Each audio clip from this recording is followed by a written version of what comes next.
On a Tuesday at 6:47 in the morning, a neighborhood association president made an error worth $2.3 million that resulted in an 8-year federal prison sentence. The trouble began when bolt cutters met the wrong military vehicle. The metallic clang of those cutters slicing through my security chain shattered the quiet suburban morning like rifle fire. That sharp sound marked the instant Bethany Kensington Wright transformed from homeowners association leader to convicted criminal in half a minute. During my overseas deployment fighting drug trafficking organizations, this authority-obsessed suburban leader determined my unsightly vehicle needed removal.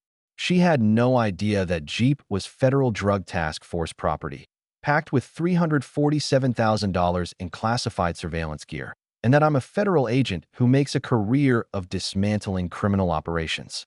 Her assumption was she was taking some serviceman's truck. In reality, she committed federal offenses that would impress cartel leaders. How would you respond if an HOA dictator interfered with your property during your military service abroad? Share a flag emoji and your location. Let's count the patriots watching. I'm Marcus Tank Rodriguez, and 3 months back, I believed inheriting my grandmother's home would be fortunate. I couldn't have been more mistaken. Welcome to Willowbrook Estates, a picture-perfect suburban nightmare where every residence shares identical beige coloring, sprinkler systems activate automatically, and fresh mulch scent fails to hide the entitlement atmosphere. Monthly HOA fees cost $150 for maintaining community standards, which really means funding someone power-hungry to complicate your existence. An Army Reserve military police officer recently recruited into a federal drug task force. My Grandma Rose's residence was meant to provide financial security, rent it during deployments, accumulate equity, and pay tribute to the woman who raised me following my parents' fatal car accident when I turned 12. That home still carries her homemade tortilla aroma and distinctive scent. Each squeaking floorboard preserves memories of her moral guidance. Mijo, she would tell me, confront bullies, but use proper methods. Then Bethany Kensington Wright entered the picture.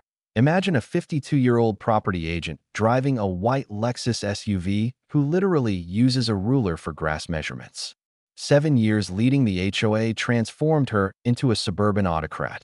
Her spouse Carl serves on the city council, creating her sense of immunity. This individual issues violation warnings for January Christmas decorations. 2 weeks into my deployment, the violation notice email arrived. Unauthorized commercial vehicle storage. My government-issued Jeep Wrangler, prominently displaying federal law enforcement markings, apparently offended sensibilities. According to Bethany's HOA covenant interpretation, work vehicles weren't permitted in residential driveways. What she failed to realize, that Jeep contained $200,000 in surveillance technology for active cartel cases, GPS devices, encrypted communication systems, hidden cameras, federal assets requiring departmental clearance for relocation. The penalty, $50 daily. Accumulating during my overseas combat service. My sister Maya, a kind middle school educator, attempted reasoning with this suburban tyrant. She visited to explain my deployment, presented my military orders copies, even volunteered to tarp the vehicle. Regulations are regulations. Bethany responded dismissively, regarding Maya like an insect. If your brother can't observe basic community guidelines, perhaps this neighborhood doesn't suit your family. That conversation with Maya still resonates. Her voice breaking while sitting in Grandma's kitchen. Tank, she threatened property liens. She mentioned Carl's school district connections, that supporting you might jeopardize my employment. Maya uncovered a disturbing pattern. The Johnsons, with a Marine husband, cited for excessive motorcycle volume. Sarah Martinez, a Navy spouse with deployed husband, penalized for unprofessional garden decorations. Every military household in Willowbrook faced targeting. The revelation, Bethany's violations were fabricated. Maya examined the genuine HOA bylaws buried in my grandmother's documents from her 1987 purchase. Government vehicles had specific exemptions: emergency services, military, law enforcement, all protected.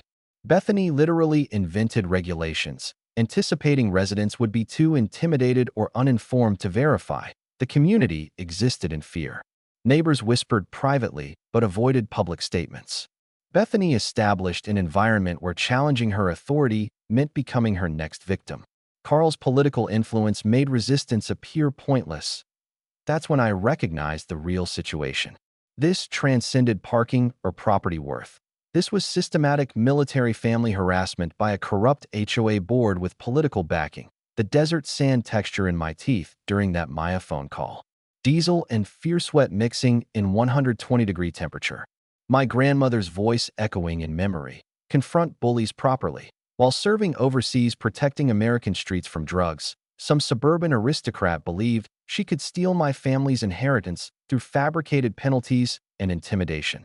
Bethany Kensington Wright declared war on the wrong federal agent.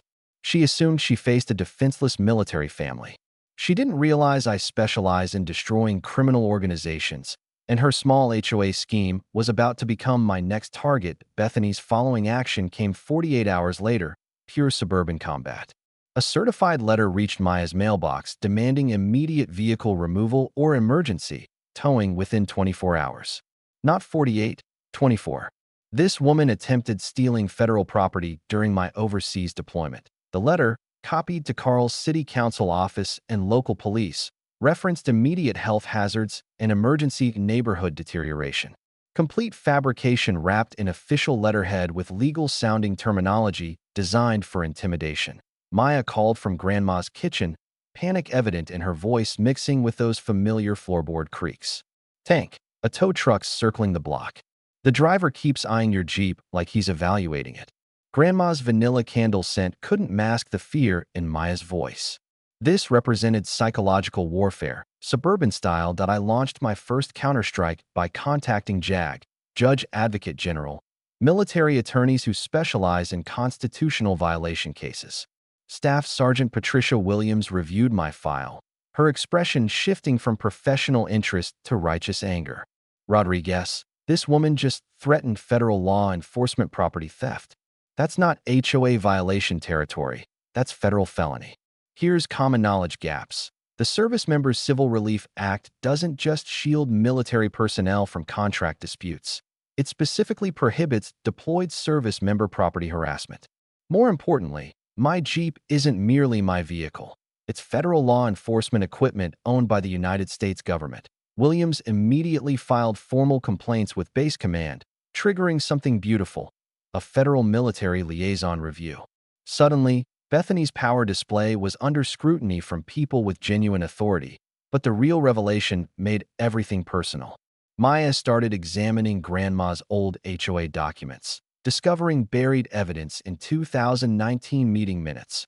A letter from Bethany to city planning recommending against military housing assistance programs in Willowbrook because transient military populations don't maintain long-term community investment standards. Translation: she'd been attempting to exclude military families from our neighborhood for years, the aged paper texture crumbling in Maya's fingers as she photographed evidence. Her sharp breath when realizing Bethany's campaign scope. Tank. She systematically targeted every military family moving here. The Hendersons got violations for their son's bicycle storage. The Washingtons were cited for excessive infant crying at night. This wasn't random HOA tyranny. This was organized discrimination with political support. Carl had a development deal pending, luxury condominiums requiring HOA zoning variance approval.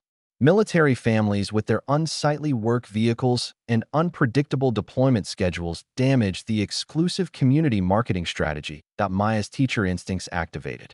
She began contacting other targeted families, establishing a documentation network.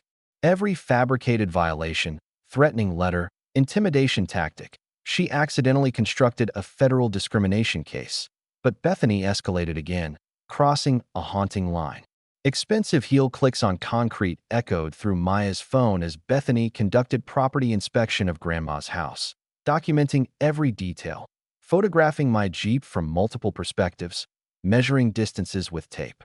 Your brother's military service doesn't excuse community noncompliance, she told Maya with that condescending tone that demands confrontation. Perhaps your family should reconsider whether this neighborhood suits your lifestyle. Code language for "We don't want your type here." My counterstrike was rapid and crushing. I remotely activated my Jeep's GPS tracking and security systems, standard task force equipment. The data was perfect, Bethany trespassed on my property 17 times in 3 days, photographing federal law enforcement equipment without authorization. That's not just harassment.